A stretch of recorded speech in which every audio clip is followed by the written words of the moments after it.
At ngayon pong araw na ito, ang sanlibutan o ang buong mundo ay pagpasok ng Panginoon sa Jerusalem, no? At ito ay tawag nila ay Linggo ng Palaspas, no? Palm Sunday. So ngayon pong umaga, naniniwala po ako na sa ating pag-aaral dito ay marami po tayong malalaman, no? Marami tayong matututunan tungkol po dito sa sineselebrate ng buong mundo ang Palm Sunday. Kaya atin na pong buksan ang ating pong mga Bibles sa Matthew chapter 21, verses 1 to 11. Hinihiling ko po ang bawat isa na magsitindig at basahin po natin ito ng sagot-sagutan. This time, I request the ladies to read first itong verses 1 and 2. Then yung next slide, kaming mga lalaki. Then next slide, mga babae. Okay? So ladies first. Ready? Start. As they approached Jerusalem and came to the Mount of Olives, Jesus said to his disciples, saying to them, "Go to the village ahead of you, and at once you will find a donkey tied there, with her colt by her, and tie them and bring them to me. If anyone says anything to you, say that the Lord is there, and He will send them right away." This took place to fulfill what was spoken through the prophet. Say to the daughter Zion, "See, your king comes to you, gentle, riding on a donkey, and on the foal of a donkey." The disciples went and did as Jesus had instructed them. They brought the donkey and the colt and placed their cloaks on them for Jesus to sit on. A very large crowd spread their cloaks on the road, while others cut branches from trees and spread them on the road.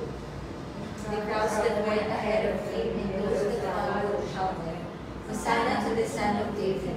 Blessed is he who comes in the name of the Lord! Hosanna in the highest heaven!" Together. When Jesus entered Jerusalem, the whole city was stirred and asked, "Who is this?"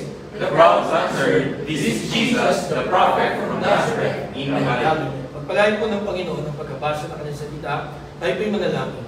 Panginoon, salamat po sa umagang ito na bukas ng inyong salita. Salamat po sa inaalala, pinagdiriwang na linggo ito. Ito po ay yung linggo ng Palaspas. Salamat po, Panginoon, sapagkat ito ay nasulat sa inyong salita at ikaw po, Panginoon, ay merong malaking at maraming lessons na gusto ituro sa amin tungkol po sa pangyayari ito. Nawa, Panginoon, ang aking panalangin ngayon pong umaga ay mas lalo naming makilala ng mas malalim pa ang Panginoong Jesucristo at ma-appreciate talaga namin, Panginoon, ang kanyang mga sacrifices, ang kanyang Panginoong mission nung siya, Panginoon, ay pumunta dito. Kaya, Panginoon, gabayan mo kami, samahan mo kami sa aming pag-aaral. Ito aming dalangin sa pangalan ni Jesus. Amen. Ako po na po rin lahat.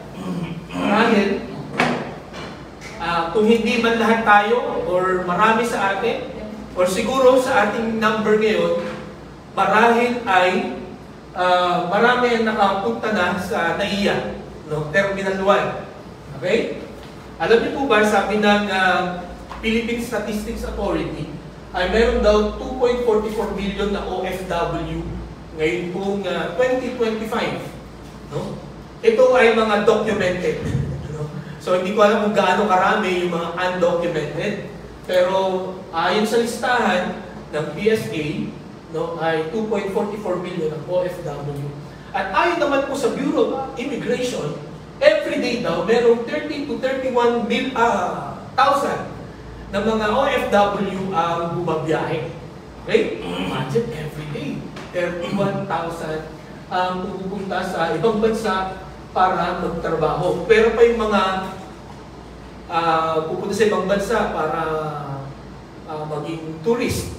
Di po ba? Ito para magtrabaho. And as I've said, I'm sure tayo lahat ay nakapunta na dito, nakapag-observe na tayo kung ano ang mga nangyayari pagka nasa airport tayo. No, meron pong isang vlogger na nagsabi, iba't ibang emosyon ang makikita mo pagka pumunta ka sa airport. Di po ba? Lalo na pagka ang aalis ay OFW. Okay? Merong mga masasaya. Diba?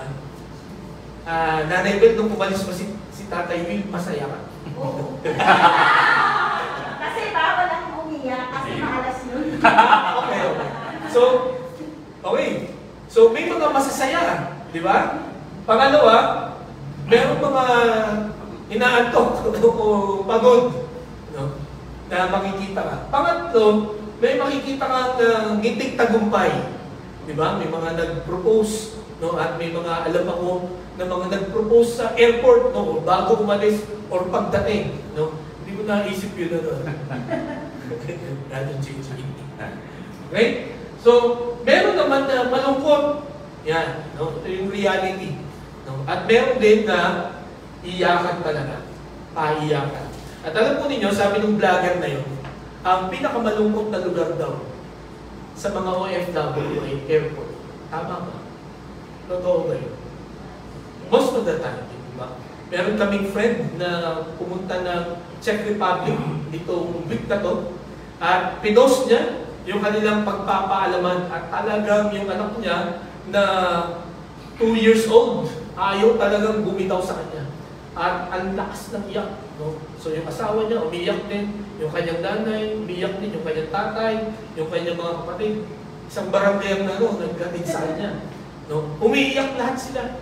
No? At sa isang banda, totoo nga yun. No? Pagka ikaw ay, yung papunta ka pala, no? Nasa van ka pa na. No? Madalas van ngayon ang ang naghahatid papunta sa airport. Nung panahon namin, jeep. Isang jeep kami noon. Nihatid namin yung aking kapatid. Pero, going to that place, no, merong isang tao na excited, yung pali siguro excited, pero yung iiwan, madalas ay malungkot. Di mo ba? Nung first time kong mag-abroad, talagang halo ang aking emosyon. Masaya na malungkot. No? Masaya kasi makakapunta ako finally sa ibang bansa, makakasakay ako ng aeroplano. Malungkot kasi iiwanan ko yung mga mahal ko sa buhay. Diba? Alam niyo po mga kapag ngayong umaga, itong pag-uusapan natin, no? Habang inaalala natin at ng buong mundo ang Palm Sunday o ang paglalakbay ng Panginoon papasok sa Jerusalem, meron pong mixed emotions na nangyayari. Bagamat ang mga tao sa palibot niya, no, ay nagsasaya, no? Sumisigaw ng hosana, may mga palaspas, no? Alam ng Panginoon sa Kristo ang mangyayari pagpasok niya dito. Bakit po? Sapagkat 5 days after this, yun na po yung kamatayan ng Panginoon sa Kristo. Kumbaga, ito pong linggong ito, no? Ito yung simula ng katapusan. It is the beginning of the end of the Lord Jesus Christ. So, yun nga, bagamat nagsasaya sila, ang Panginoon sa Kristo habang palapit ng palapit dito sa Jerusalem, no, dito po sa gate ng Jerusalem, ako'y naniniwala na siya ay unti-unti na nakakaramdam ng kalungkutan. Sapagkat, yun nga, yung talagang ultimate reason kung bakit siya pumunta dito ay mangyayari na. Okay po? So, ngayon po na March to May, pinag-uusapan pa rin natin yung spiritual tune-up. No? Atin pong sinusubukang suriin yung atin pong pananampalataya kung ito ba'y matatag, ito ba'y matibay, ito ba ay along the way ay kayang i-sustain. No po?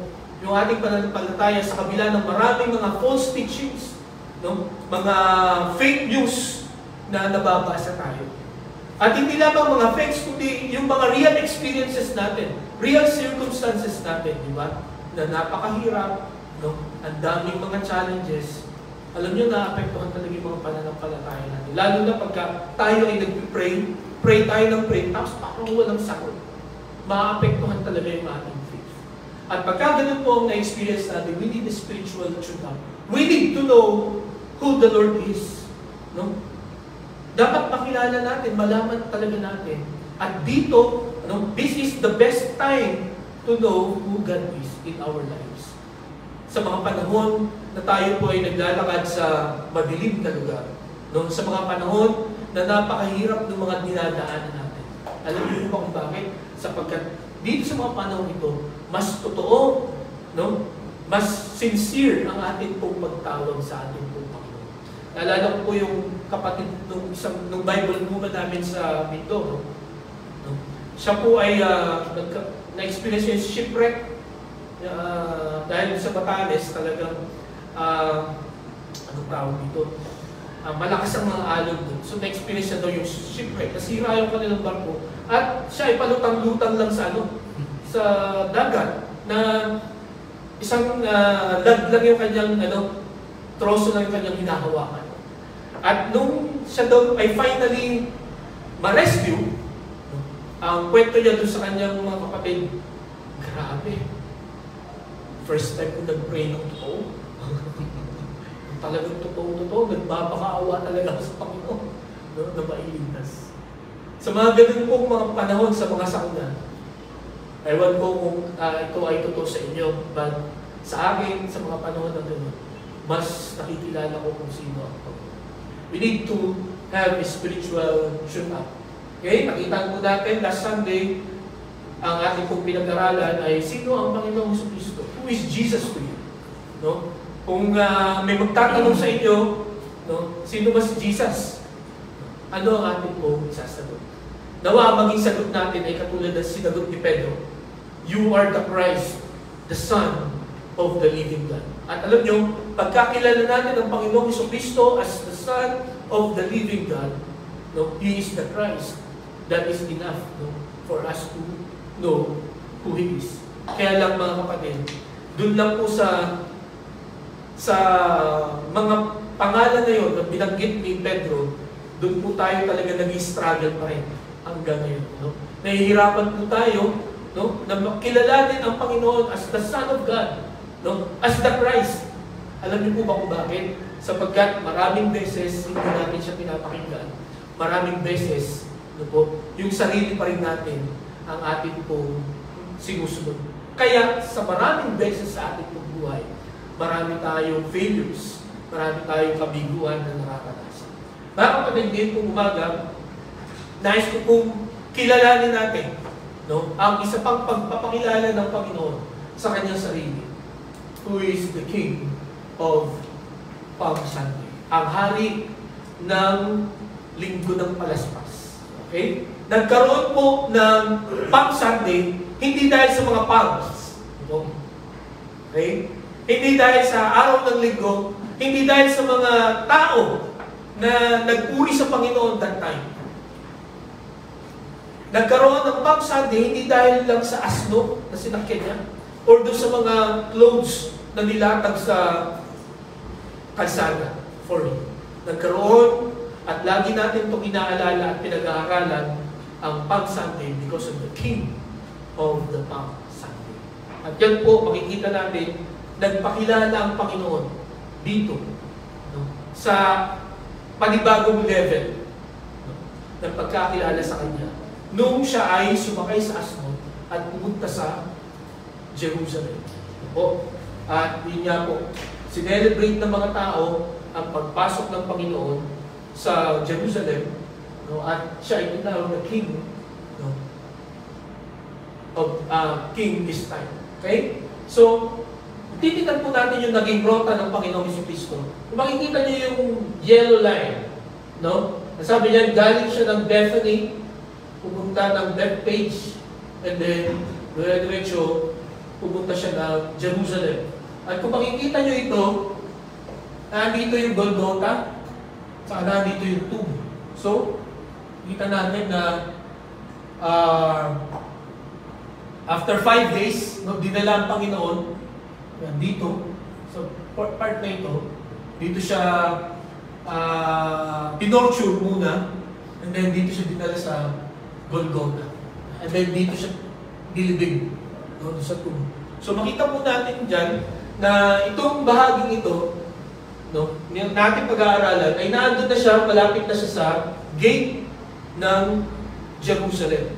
At nung ang mga tao ay nagkakagulo, no, at sumisigaw ng Hosanna, at yun nga, may mga palaspas na, tapos may mga latag na sa kalsada ng mga damit.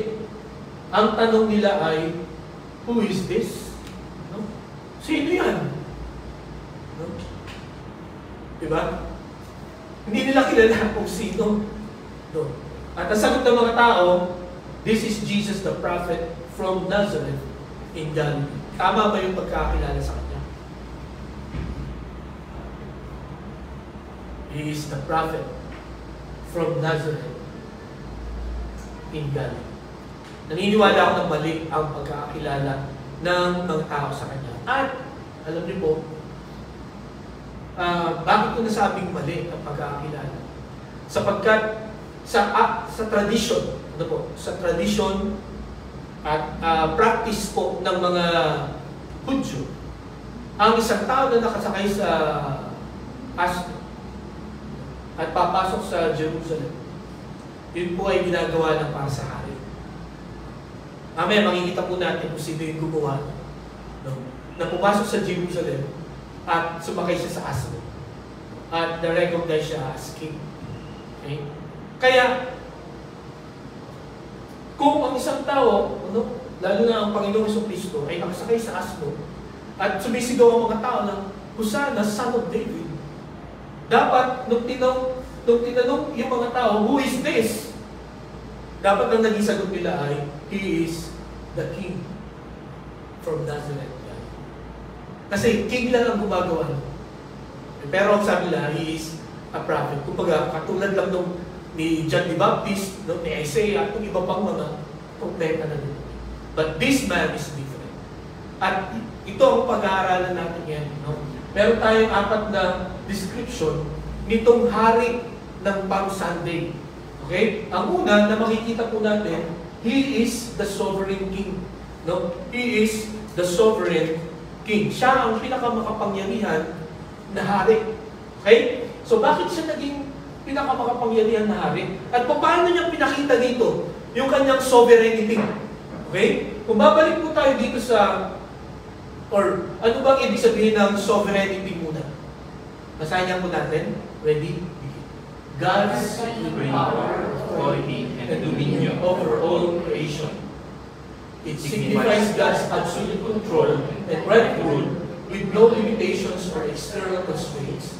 And this understanding of sovereignty is often associated with the idea that God's will is ultimate and that all things happen according to His plan. Okay? So yan po ang manifestation ng sovereignty ng Panginoon. Lalo na itong last definition niya, God's will is ultimate and that all things happen according to His plan. Gusto kong pansinin niyo yung salitang according to His plan. Not according to our plan. No? Or not according to others' plan, but according to His plan. Ang gusto kong makita natin dito, ang Panginoon ay makapangyarihan sa lahat. Sapagkat yung kalooban niya sa atin ay mangyayari at mangyayari according to His ways and to His plan. Okay? Hindi mangyayari yung gusto ng Panginoon sa atin sa kagustuhan natin. No? Or hindi mangyayari yung plano ng Diyos sa atin sa kagustuhan natin. Bakit ko po gustong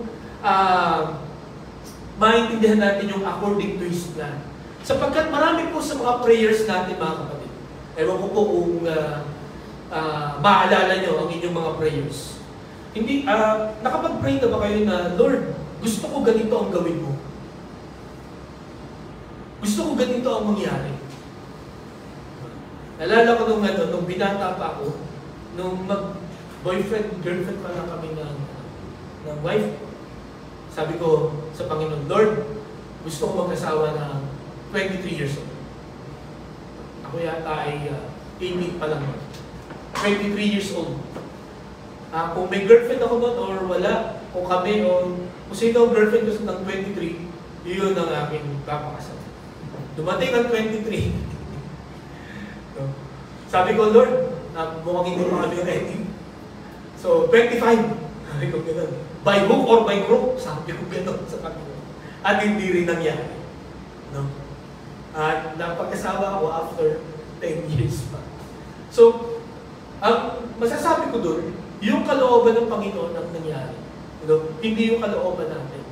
Kasi sabi ko nga, siguro kung nag-asawa ko ng 23 o kaya ng 25, sobrang immature.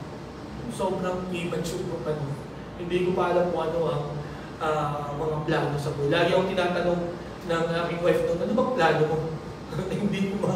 hindi ko masagot. Ano bang plano? Okay? So mga kapatid, tandaan po natin, every time we pray, dapat lagi nating sabihin sa Panginoon kung ano ang iyong kalooban. Okay?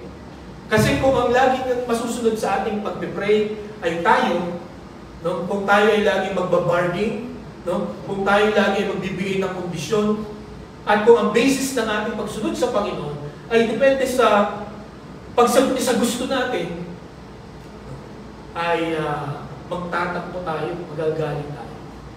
Pero, alam niyo po ba, kung susundin ng Panginoon lahat ng prayer natin, alam niyo bang mamamatay tayo? Mapapahamak tayo. Ilan sa atin dito nag-pray na, Lord, kunin mo na ako. Ilan sa atin dito nag-pray na, Lord, sana tamahan ng kidlat yung tao. Alam niyo po ba si Elijah? Yun ang prayer niya, Lord, kill me. Hindi pala yun ang plano ng Diyos sa kanya. Ang plano pala ng Diyos sa kanya, hindi siya mamatay. Dalhin siya sa langit. Kaya nga naalala ko habang pinag-aaralan ko yun. Ano kaya nasa isip ni Elijah? Nung nakasakay siya sa chariots of fire, papuntang langit, ano kaya naiisip niya doon? No? At kung ako si Elijah, ang maiisip ko yung ganito. Kaya pala hindi ako sinagot ng Panginoon doon sa Mount Horeb na sinasabi ko sa Lord, patayin ako. Hindi pala yun ang plano. At mas maganda to. Di ba? Mas maganda itong plano ng Panginoon. Kaya mga kapatid pong baga, according to His plan, okay? Yan po ang lagi nating ipanalangin sa Panginoon. Because God is sovereign. Alam niya yung iyong nakaraan, yung iyong pagkasalukuyan, at yung pupuntahan mo. Alam niya, planado na yun. No? At yung mga daan na binigay niya, not necessarily magagandang daan, but it is the best way. Alam niyo po, siguro halos lahat tayo ay gumagamit ng Waze. Diba? Pagka tayo nagda-drive. Napapansin niyo ba, pagka hindi natin sinusunod yung Waze, o kaya nagkamali tayo ng turn, ano mangyayari sa Waze? Calculating. Calculate. Naghahanap siya ng madadaanan mo. Pero, ang gagawin niya, ituturo ka pa rin dito sa tamang daan. Kaya lang, tumatagal. Napansin niyo yun?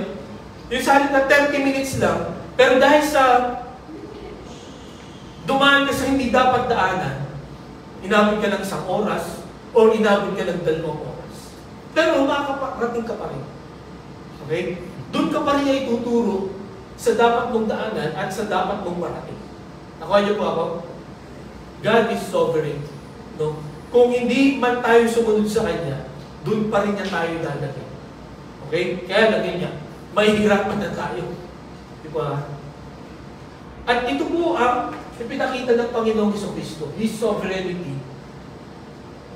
Nung sinabi niya sa mga apostles niya, sabi dito, as they approached Jerusalem and came to Bethphage on the Mount of Olives, Jesus sent 2 disciples, saying, go to the village ahead of you, and at once you will find a donkey tied there, with her colt by her, untie them and bring them to me.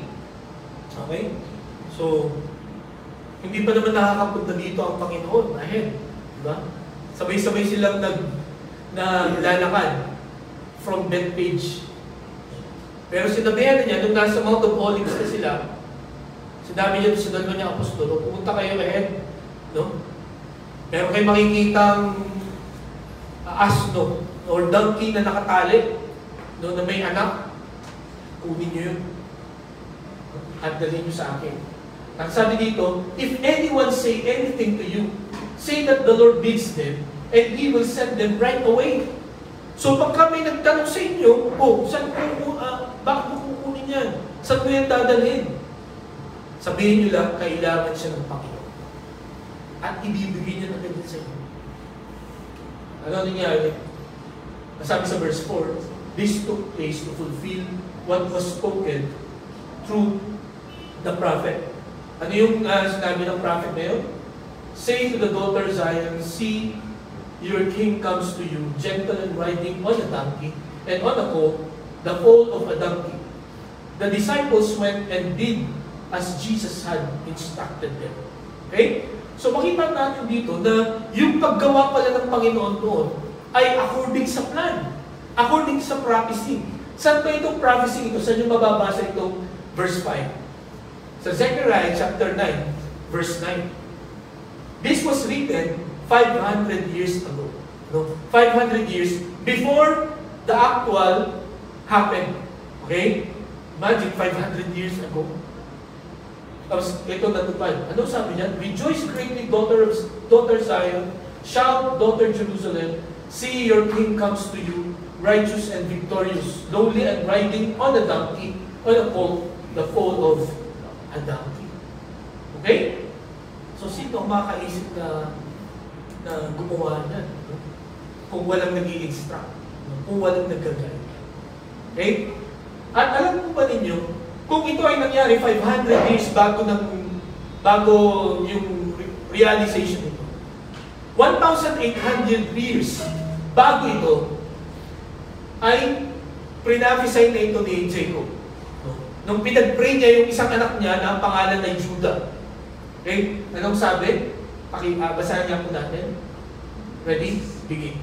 The scepter will not depart from Judah, nor the ruler stop from his feet, until he to whom it belongs shall come, and the obedience of the nation shall be his. He will tether his donkey to a vine, his colt to the choice branch. He will wash his garments in wine, his robes in the blood of grapes. So makita po natin dito na si Jacob pa lang, no? That was 1,800 years. Nung bago dumating si Christ, bago nagganap itong hulang ito, hinulaan siya. So, ang gusto ko pong sabihin dito, ang pagkilos ng Panginoon is according to plan. Okay? According to His sovereignty. Alam niya kung ano nangyari. Alam niya ang history. Alam niya itong prophecy ni Judah. Alam ni Jacob. Alam niya yung prophecy ni Zechariah. Okay? So, makita po natin na ang Panginoon ay may magandang plano at pagka nagplano siya, ay ginagawa niya. Okay? Marami sa atin, nagpaplano, pero mga architect lang. Yung mga architect, pag sinabi, architect ka, drawing, baga hindi mo tinutupad yung mga plano. Pero ang Panginoon, hindi siya architect in a bad sense, kundi ang Panginoon, pag nagplano siya, tinutupad niya. So, ito mga kapatid, sa Jeremiah chapter 29 verse 11, sabi niya, for I know the plans I have for you, declares the Lord, plans to prosper you, and not to harm you, plans to give you hope and a future.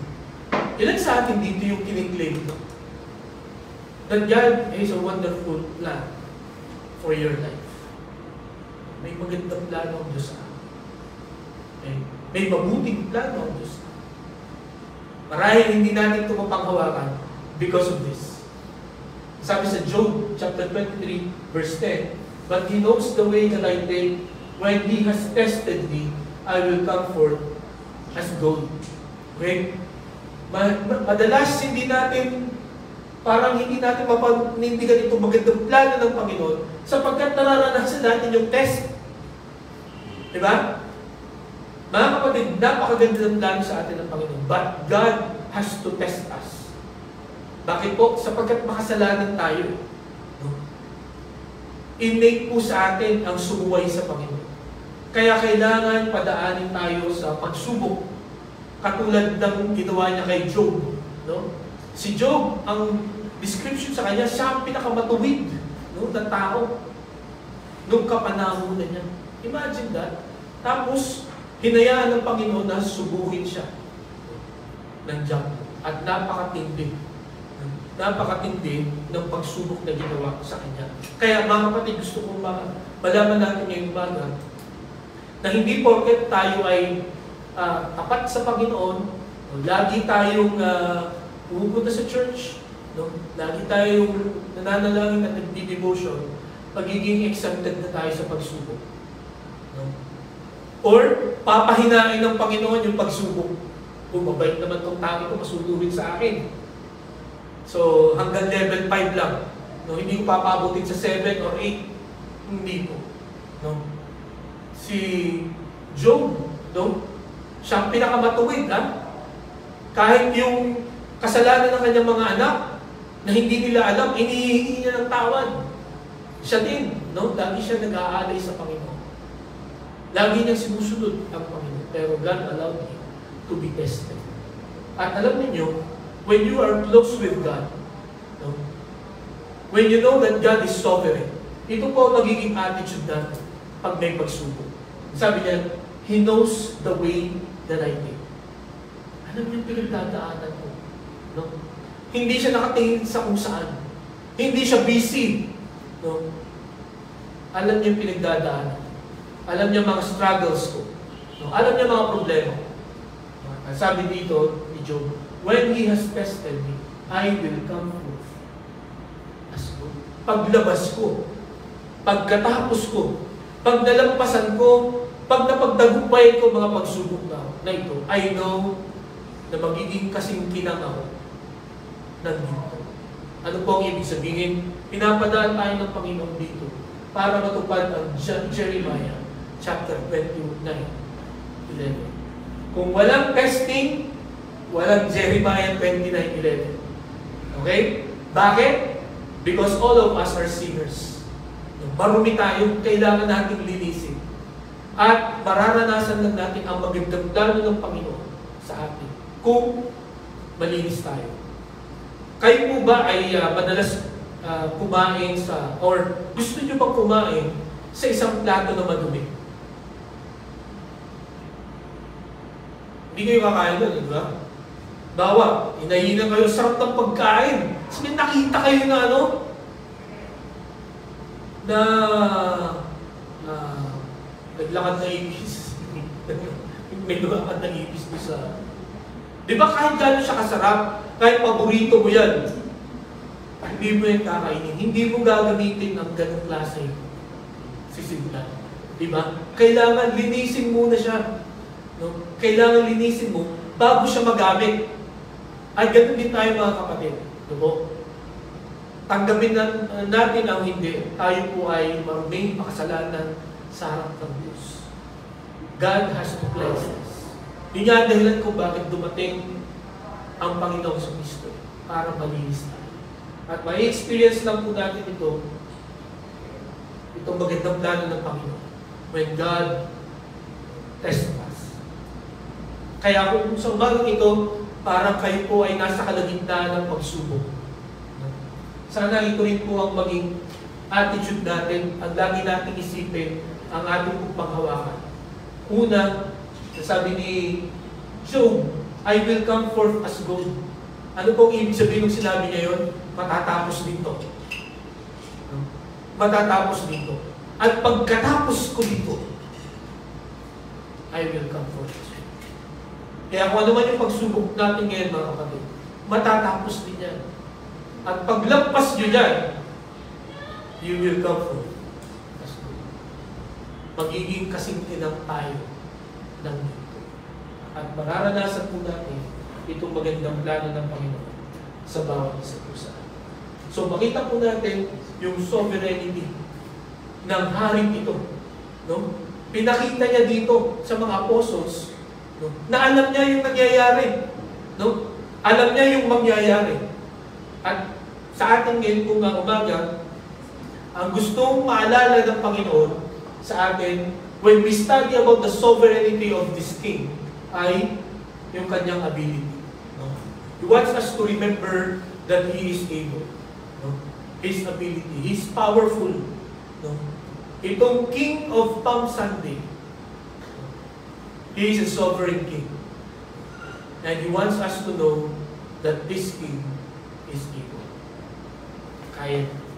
Okay? Ang pangalawa na gusto ko pong makita, He is the simplest King. No? Pangalawang description about the King of Palm Sunday, He is the simplest King. Siya ang pinakasimple, pinakapayak, no? Na hari. Okay? Bakit? Okay. Sabi niya, say to the daughter Zion, see your King comes to you, gentle and riding on a donkey, and on a colt, the foal of a donkey. The disciples went and did as Jesus had instructed them. So, itong hari na ito ay nakasakay sa donkey. Alam niyo po, nung panahon noon, yung ibang mga hari, maliban sa mga Hudyo, ang ganda ng mga kabayo na sinasakyan nila. Ang ganda ng kanilang mga suot. Ano? Ang tikas ng kanilang mga tindig. Diba? At sila ay ang daming mga bantay. No? Maraming mga soldiers na nakapalibot sa kanya. Ganun ang hari. Ganun ang trato sa mga hari ito. Pero, itong King of Palm Sunday is the simplest king. Bakit po? Nakasakay siya sa donkey. No? At alam po ninyo, pagka nakasakay ka pala sa donkey, you are coming as a king of peace and humility. Ikaw ay mapagpakumbaba. No? At ang dala mo ay kapayapaan. Pagka ikaw doon nakasakay sa magandang kabayo, magandang iyong damit, maraming ang mga soldiers, no? You are a conquering king. No? Ikaw yung hari na mananakop o mandirigma. Pero ang Panginoong Jesucristo dito, nakasakay siya sa donkey, sa simpleng donkey, na nagpapakita that He is a humble king. And kaya siya pumunta dito is for peace. Okay? Nakakita na ba kayo ng donkey? May nakakamanghang feature ng donkey. Pag pumunta kayo sa Manila Zoo at makakita kayo ng donkey, tingnan nyo to. Di ko alam kung ito ay coincidence lang or may dahilan bakit ganito ang itsura ng donkey. Pag tinignan mo ang donkey sa top view, meron siyang cross. Okay? Shape ng cross. No? At nung nakakita kami ng donkey, hindi ko ito napansin. Ngayon ko lang napansin. No? Nung nakita namin donkey, may cross. Na, ang sabi nung Bible scholar na nabasa ko about this, is it coincidence? No? Or may dahilan kung bakit nilagyan ng ganyan ng cross ang donkey na yan? Yan ba ay, kumbaga parang commendation sa isang donkey na binuhat niya ang King of Kings and Lord of Lords, ang Panginoong Jesucristo. Dinala niya sa Jerusalem na after 1 week ay doon mamamatay sa krus. So, ito po ang makikita natin sa ilang kakaibang characteristics ng donkey. At itong donkey na ito ay matatalino. No? Pagka hindi nila kasundo yung sasakay, ay nagwawala. Parang yung kabayo din. Pero ito daw, the moment na mag-gain mo yung trust, no, ng donkey, kahit saan daw dadaling ka yan. Kahit sa bundok, hindi yan uurong. No? Kasi yung kanilang mga paa is stronger than the real horse. So, na-intriga tuloy ako sa mga donkey. Magandang sakyan. So, makikita po natin dito na ito po ang sinakyan ng Panginoon na pinapakita nito yung simplicity ng hari ito. At ang dala niya ay kapayapaan. Hindi siya sumakay dito para makipaggera, kundi magbigay ng kapayapaan. Ang sabi po dito sa 1 Kings chapter 1 verses 32 and 35, ito yung sinasabi ko sa inyo kanina. Okay? Basahin po natin. Ready? Begin. King David said, call his son, the priest, Nathan the prophet, and Benaiah son of Joiada.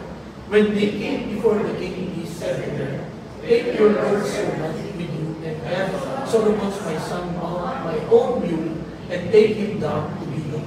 Okay, bago po natin sunod yung mga talata, itong time po na ito, matanda na si King David, at yung isang anak niya, yung isang panganay niya, marami ang asawa ko si King David. Nabasa niyo ba? Sa 2 Samuel? No, ang dami niyang asawa. Okay? Marami rin siyang panganay. So yung isang panganay niya, dahil sa matanda na si King David, ay dineclare niya yung sarili niya na siya ang hari. Pero kalooban ng Panginoon, si Solomon ang susunod kay King David. Kaya nung mabalitaan nila na yung isang anak niya ay dineclare niya yung sarili niyang hari, nagmadali sila. No? Sabi ni David, call Zadok the priest, Nathan the prophet, and Benaiah son of Jehoiada. Okay, so sa pagdideclare ng isang bagong hari, kailangan ng priest, kailangan ng prophet, at sino ba itong Benaiah son of Jehoiada? Sino to? Okay, tatalon muna tayo. Sa 2 Samuel chapter 23 verses 20 and 23, sino itong si Benaiah? Basahin niya po natin. Ready? Begin. Benaiah son of Jehoiada, a valiant fighter from Kabzeel, performed great exploits. He struck down Moab's two mightiest warriors. He also went down into a pit on a snowy day and killed a lion. He was held great honor that evening of the 30th, but he was not included among the three, and David put him in charge of his bodyguard. So, ito pa lang si Benaiah, siya ang, kumbaga, ang leader ng kanyang mga bodyguards. Okay? So, kung babalikan natin ito, noong i-declare si Solomon as king, merong priest, merong prophet, at merong chief. So, talagang para maprotektahan siya. And then, ito yung sa verses 34 and 35. There have Zadok, the priest, Nathan, the prophet, anointed king over Israel, blow the trumpet and shout, long live King Solomon. Then you are to go up with him, and he is to come and sit on my throne and reign in my place. I have appointed him ruler over Israel and Judah. So ganito mag-declare ang mga Hudyo ng hari. No? Merong priest, merong prophet, at saka merong chief ng mga bodyguards. At saka ito pa, sinasabi ko kanina,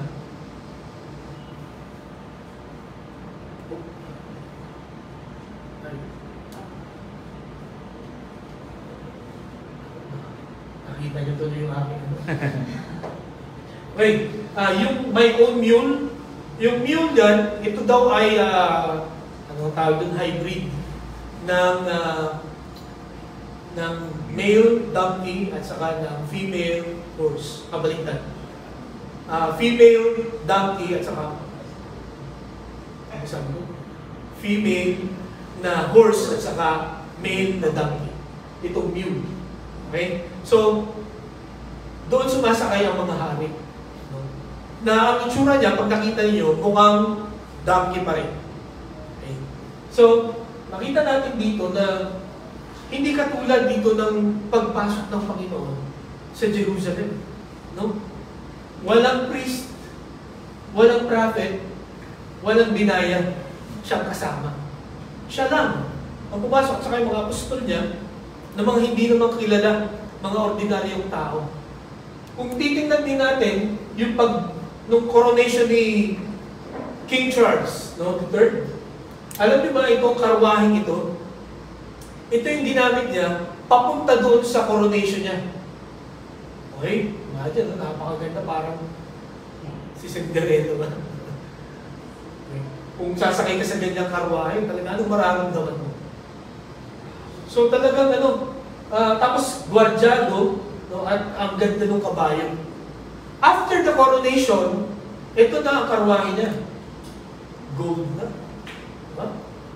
So talagang prestigious, no? Kamangha-mangha pagka ikaw ay naging hari doon. But not the Lord Jesus Christ. He was the simplest king. Noong siya ay pumasok sa Jerusalem. Bakit simple? Bakit ganun ang appearance ng Panginoon? Pwede naman Pwede nyo na mas maganda pa dito ang ano eh. Ang gawin niya, di ba? Baka pwede pang flying chariot, di ba? At mga angels sa mga gwardiyan, mga gwardiya. At mas maganda pa yun. Pero bakit nakaupo siya sa isang donkey? Ano gusto niyang ituro sa mga tao? Ano gusto niyang ituro sa atin ngayon as king? No? Gusto niyang ipaalam sa atin is his accessibility. Accessibility. He appeared to be the simplest king. Para madali natin siyang mapuntahan, malapitan. Sa inyong palagay, pwede ba kayong pumunta basta-basta dito? Ha? Kay King Charles? No? Kaya nga may mga gwardiya dyan, para walang makalapit. At kailangan nyo pa siguro ng padrino para makalapit. Kung kailangan. O isang matinding dahilan para pansinin kayo ng hari nito. Pero bakit ang Panginoon, nung pumunta siya dito, He became the simplest king? Because He wants us to learn, or He wants us to know that you can come to Him anytime. So, madali siyang malapitan. Okay? So,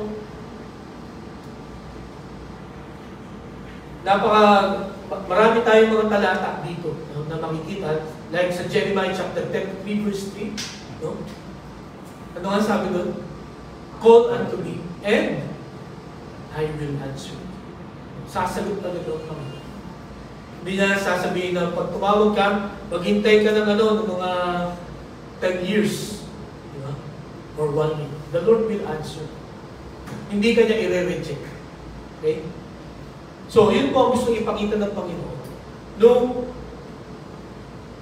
pumasok siya sa Jerusalem, na napakasimple.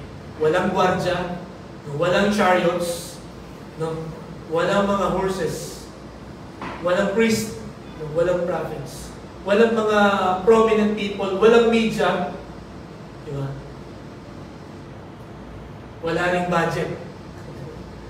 Kasi yung coronation daw ni King Charles, hindi ako nagkakamali, is 2.5 million pounds. So, hindi ko alam kung gano'ng karami sa peso. Okay? Yun ang budget doon. Diba? Pero ang Panginoong Kristo, napakasimple. Para ipalam sa ating lahat, madali siyang tatin. Okay? Ang pangatlo, na makikita po natin ang description ng King of the Palm Sunday. Hindi lamang po the sovereign king, the simplest king, but the servant king. Unknown po ito. Hindi po ito, hindi natin ito mababasa sa kahit anumang leadership books na ang isang hari ay pwedeng maging alipin. Di ba? Pero sabi ng Panginoon sa Luke chapter 22, verses 25 to 27, basahin na po natin. Ready? Begin. Jesus said to them, "The kings of the Gentiles lord it over them, and those who exercise authority over them call themselves benefactors. But you are not to be like that. Instead, the greatest among you should be like the youngest, and the one who rules like the one who serves. For who is greater than the one who is at the table, or the one who serves? Is it not the one who is at the table? But I am among you as one who serves." So dito po, no, parang nagkakaproblema sila dito kung sino ang greatest. Pero sinabi ng Panginoon, if you want to be great, be a servant to all. At noong unang panahon, sabi niya dito sa, instead, the greatest among you should be like the youngest. Noong unang panahon, uso na pala yun. Yung bunso ang utusan. Di ba? Na-experience yun na ba yun? Iniutos sa panganay, no? Tapos iniutos doon sa sunod, tapos iniutos doon sa bunso. At yung bunso, dahil wala na siyang mautusan, siya na ang tagagawa. Siya na ang tagabili ng suka, tagabili ng bawal. Uso pala yun. Pero, maganda palang paggawain yan. If you want to be great, no, you need to serve. At dito, pinakita ng Panginoon. No? Sino ba ang mas sigit na dakila? Yung nasa table o yung nagsisilbi? Okay? Ang tinutukoy niya dito, kasi yung mga nasa table, yun yung host, no? Yun yung mga prominent people. Yung mga servers, no? O yung nagbibigay sa kanila ng mga pagkain, mga simpleng tao yung mga yun. Pero sabi niya, I am among you as one who serves. So this king is a servant. Hindi siya yung utos na utos. Katulad ng mga Gentiles, or king of the Gentiles. Yun nga, yung mga nakapalibot sa kanila. Yung mga katulad ni King Charles. No? Na sabi doon, they lord it over them, and those who exercise authority over them call themselves benefactors. Na ang ibig sabihin po niyan, parang mga entitled. Na parang, dapat pagsilbihan mo ako. Dapat ay gawin mo ito sa akin. Dapat pagka ginusto ko, ay gagawin mo. Ganun po ang mga hari ko. Pagka ginusto kanyang patayin, walang human rights, papatayin ka talaga. Walang maghahabla sa akin. Walang ICC nung unang panahon. Pagka sinabing papatayin ka, o pag hindi ka nagustuhan ng hari, papatayin ka. At walang question sa hari. Pero, sabi ng Panginoong Kristo, hindi tayo gano'n. Tayo reserve. Lagi ang iniisip natin, paano ko makakatulong sa tao. Malapit na naman ang eleksyon, mga kapatid. Diba? So, magandang magandang panuntunan. Sino ba yung may servant heart? Sino ba yung alam mo na pag na-elect, magsisilbi pa rin? Kasi yung iba, talagang alam mo nanliligaw lang eh. Diba? Alam ng pagkatapos, papabayaan ka na. Diba? Alam niyo, isa sa mga gusto ko na statements or quotation ni Pinoy noon. I think sinabi niya yun nung na-elect na siya. Sabi niya, kayo ang boss ko. Kaya na ang mga tao doon? Natuwa mga tao. Kaya lang parang marami ang nag-question din na parang hindi nasunod yata yun. Pero mga kapatid, kung ang Panginoon ay naandito, yun ang sasabihin. Kayo ang boss ko. I will serve. Okay? Kasi ang sabi niya dito sa Matthew chapter 20, verses 27 and 28, basahin niyo po natin, and whoever wants to be first must be slave. Just as the Son of Man that comes to be served, but to serve, and to give His life as a ransom for man, for many. Okay? So makita po natin dito na even His life is willing to give. Kaya niya, pwede niyang ibigay para mapabuti ka. Para mas maging maayos ang iyong kalagayan. He is willing to sacrifice everything para maging maayos mo ang ating buhay. Sabi ng Panginoon, if you want to be great, be a servant of God. Meron po ba tayong servant attitude? Or kasama tayo ng mga kings of Gentiles na self-entitled. Na awang-awa tayo sa mga sarili natin pagka pinapabutan tayo ng pabot niya ng tubig. Parang, sasabihin mo yun sa akin? Hindi ko malilimutan parati yung tatay ni Pastor Vincent, no? Si Manoy ang tawag namin. Siya ay manager ng PLDT. Pero pag pumunta sa church at nakita niyang malago ang damo, no? Doon sa bakuran ng church, pagdating niya, attend siya ng prayer meeting. Alas 7 ang prayer meeting, alas 6 ang prayer meeting, alas 5, naando na siya. Tapos, naka-long sleeve pa yun. Gagawin niya, itatas niya yung long sleeve. Tapos may dala siyang mga pala at saka mga panggamas. No? Kita ko talagang gagamas siya doon. Naka-japos. Na pagdaki ko, mapapahiya ka talaga. No, yung manager ng PLD, nagkagamas doon sa inaayos yung church. Kaya, yun yung isa sa nakita ko na example ng servant leadership. Okay? Ang Panginoong Jesucristo, He came to serve us. He came para tugunan yung ating pong mga pangailangan. He came para mas mapabuti po ang ating mga kalagayan. Bakit po siya nagpakita na siya ay servant king nung pumasok sa Jerusalem? Ano ang gusto niyang ipakita lahat sa atin? Ano ang gusto niyang ipaalam sa atin? Kung sa number 1, He showed His ability. Sa number 2, He showed His accessibility.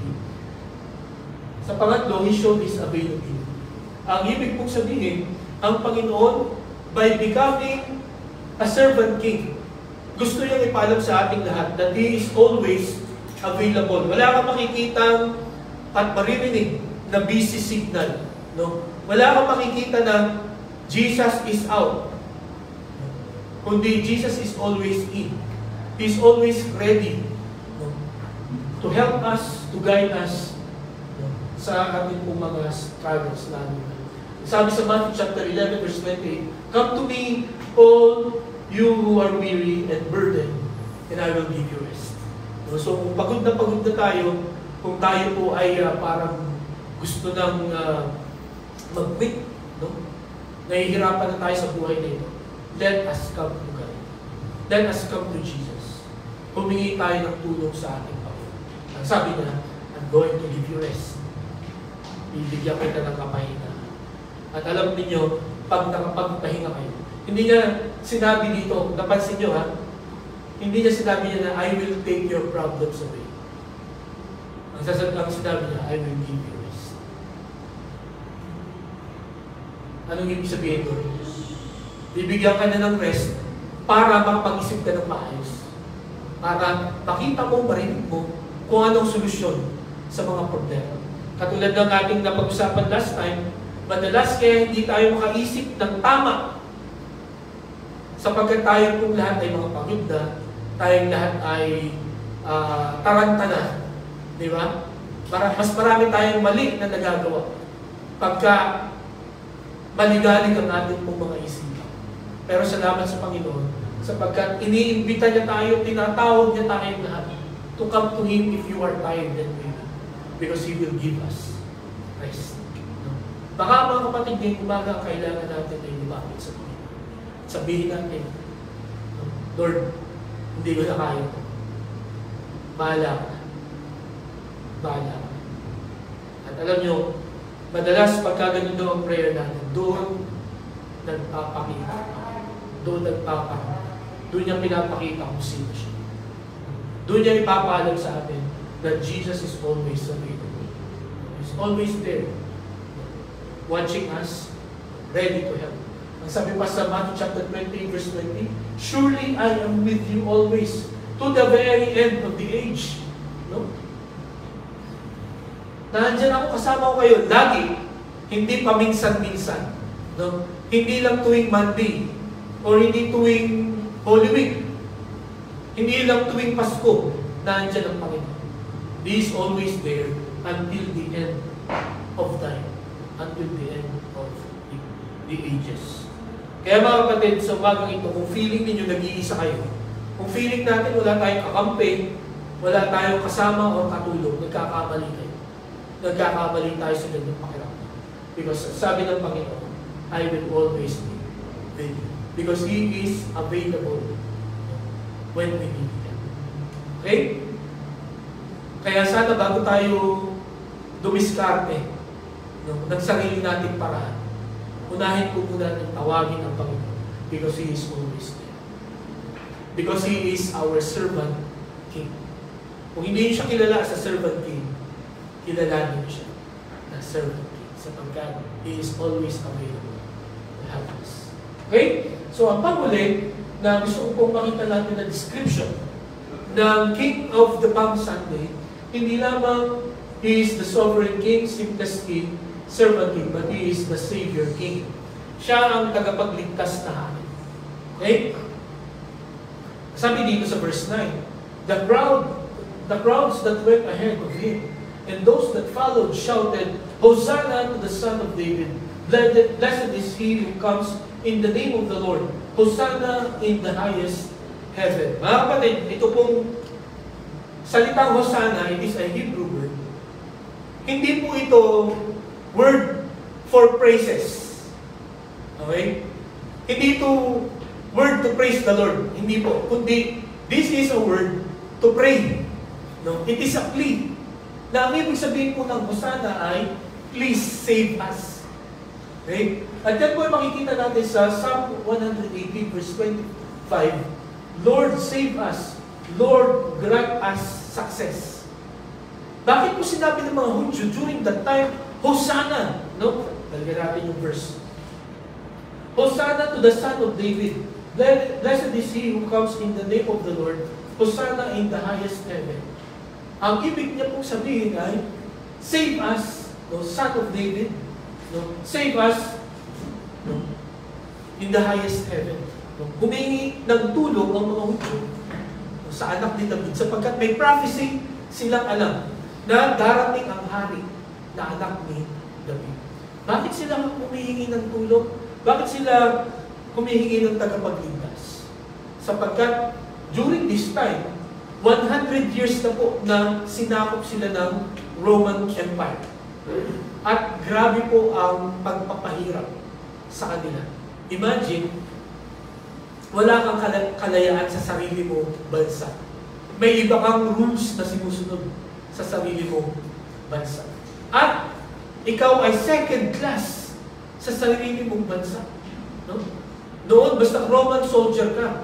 Pag sinabi ng Roman soldier na dalhin mo itong uniforme ko, itong sword ko, okay, ng 1 kilometer, required po, no, o allowed ang mga Roman soldiers na ipadala yung kanilang mga mabibigat na gamit, na ipabuhat sa mga Hudyo for 1 kilometer. Biro niyo yun. Walang bayad yun. Ang sabi nga ng Panginoong Kristo, no, pagka ni-request ka na magbuhat ng 1 kilometer, gawin mo 2 kilometers para mawin mo sila. Hirap na hirap na ang mga Hudyo. Kasi for 100 years, pinahirapan talaga sila. Inalipid sila ng mga dayo. Kaya, nung makita nila ang Panginoong Kristo, based sa kanilang mga narinig about Him, maraming miracles, magandang mga teachings, so inakala nila na itong si Jesus, ito na nga yung anak ni David na kanilang hinihintay na makakapagligtas sa kanila. Bakit ko sinabing inakala nila? Sapagkat after 1 week, ito rin sumigaw ng Hosanna, ito rin yung sumigaw na crucify Him. Kasi na-frustrate sila. Akala nila si Jesus ang nakakapagligtas sa kanila, no, sa kapangyarihan ng mga Roman soldiers or mga Roman Empire. Pero ang Panginoong Kristo, yung unang pagdating niya, no, ang tanging purpose niya is to save us from our sins. Yun po ang kanyang ginawa, no, para tayo ligtas sa root ng ating pong mga problema. At yun po ay kasalanan. No? Hindi siya po dumating dito para makipagyera, no, sa kung kanino man. Kundi para tayo po ay ligtas sa ating mga kasalanan. So, doon po natin makikita yung salitang Hosanna. Save us. No? Nalagay dito, Lord, save us. Lord, grant us success. Okay? At dito po sa 1 John chapter 4 verse 14, basahin niya po natin. Ready? Begin. And that the Father has sent His Son to be the Savior of the world. Tatlong beses natin niyang tinignan. Ang Panginoong Kristo, sinugo siya ng Ama to be the Savior of the world. And then, sabi pa sa 1 John chapter 2, verse 2, basahin niya ulit natin. Ready? Begin. He is the atoning sacrifice for our sins, and not only for ours, but also for the sins over the whole world. So, ang Panginoon, siya ay pumunta dito para iligtas, hindi lamang ang kakaunting tao, kundi ang buong mundo. Pero, ang gusto ko pong makita natin dito, hindi po automatic ay save tayo. We need to have faith. Kailangan sampalatayanan natin ang Panginoong Kristo. sa kanyang ginawa. Hindi po automatic na porket Panginoon ay namatay sa krus, ikaw kahit anong gawin mo sa buhay mo, ligtas ka na. Hindi po. Kailangan sumampalataya tayo sa ginawa ng Panginoon 2,000 years ago. And in that way, maliligtas po tayo. Pero, ang kaligtasan ng Panginoon is enough to save the whole world. Kung sasampalataya tayo. Okay? Kawan niyo po ako? At ang Panginoon ang designated Savior of the world. Okay? Wala nang iba. Okay? Lagi ko itong paalala kung merong kayong marinig o makilala na siya ang tagapagligtas. Tanungin nyo, saan? Saan mo ako ililigtas? Kung ikaw ang tagapagligtas ko sa aking mga utang, ay kikilalanin kita. Kung ikaw ang magliligtas sa aking mga problema, kikilalanin kita. Pero kung ikaw ang magliligtas sa akin sa impyerno, hindi ikaw. Sapagkat sabi dito, it's the Lord Jesus Christ. Okay po? So, He is a sovereign King. Okay? Ano ang gusto niya ipakita nung sinabi niya, He is the Savior King? Okay? Gusto niya ipakita yung kanyang accountability. Yung kanyang accountability. Ang sabi niya dito sa John chapter 6, verse 37-39, all those the Father gives me will come to me, and whoever comes to me, I will never drive away. You will never be rejected. No? Kahit na ano pa ang ginawa mo, kahit na gano'ng kalala ang kasalanan na ginawa mo, once na lumapit ka sa Panginoon, ang sabi niya, I will never drive them away. Okay? Tayo mga tao, konti lang yung ginawa nating masama.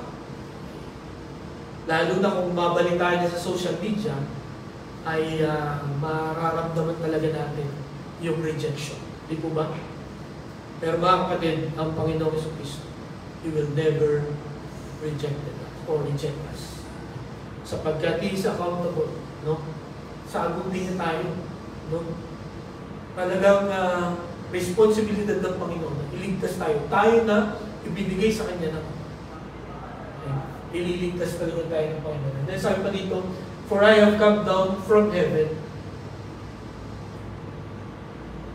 not to do my will, but to do the will of Him who sent me. And this is the will of Him who sent me, that I shall lose none of all those He has given me, but raise them up at the last day. Kaya ngayong umaga, kung tinanggap mo si Jesus bilang sariling tagapagligtas, kasama ka sa ibabaw sa huling panahon. Kung ikaw ay kukunin na ng Panginoon habang nandito pa sa lupa. Pero kung buhay pa tayo sa pagdating ng Panginoon, kasama tayo, katulad ng napag-aralan natin last week, the Lord will change our body, our imperfect body to a perfect body. So makita po natin dito mga kapatid, na sinabi ng Panginoon that He is a Savior or the Savior King para ipakita niyo kanyang accountability. No? Ang Panginoon ang bahala sa atin. At hindi tayo i-reject ng Panginoon every time na tayo po ay lalapit sa Kanya. Kailan ka huling lumapit sa Panginoon? Kailan ka huling nagpakatotoo sa ating Panginoon? Sabihin mo lahat kung ano ang ninanais ng iyong puso. No? Yung ano gusto mong mangyari. Gusto ng Panginoon na ma-experience natin. Nagawin natin yun. Na tayo po ay pumarap sa Kanya. Because He is accountable and He is our Savior. Okay. Mga kapatid, may nakita tayong apat na description, no? About the King of Palm Sunday, no? Which is the Lord Jesus Christ. Sovereign King, no? His ability, the simplest King, His accessibility, the servant King, His availability, and the Savior King, His accountability. Mga kapatid, ngayon pong umaga, nais ko pong ipalam sa inyo na simula nung nagkaroon ako ng malay, ay 8 presidente na ang aking pong dadaanan. 8 presidente na hanggang ngayon. At doon sa 8 presidente yun, nung sila'y nangangampanya pa, ay napakaganda ng kanilang mga sinasabi. Kung kaya, yung ilang mga presidente doon, binoto ko talaga. Kasi ang ganda ng mga pangako. Pero right after na sila ay manalo, ang nakakalungkot, marahil frustration nyo rin ito, nakalimutan na ang mga pangako. Joke lang pala. Hindi pala totoo yun. Kaya nga sabi ng iba, nabudol tayo. Nabudol tayo. At ito po ang sasabihin ko sa inyo, mabubudol at mabubudol tayo ng tao. Pero, may isa na haring leader na hindi kailanman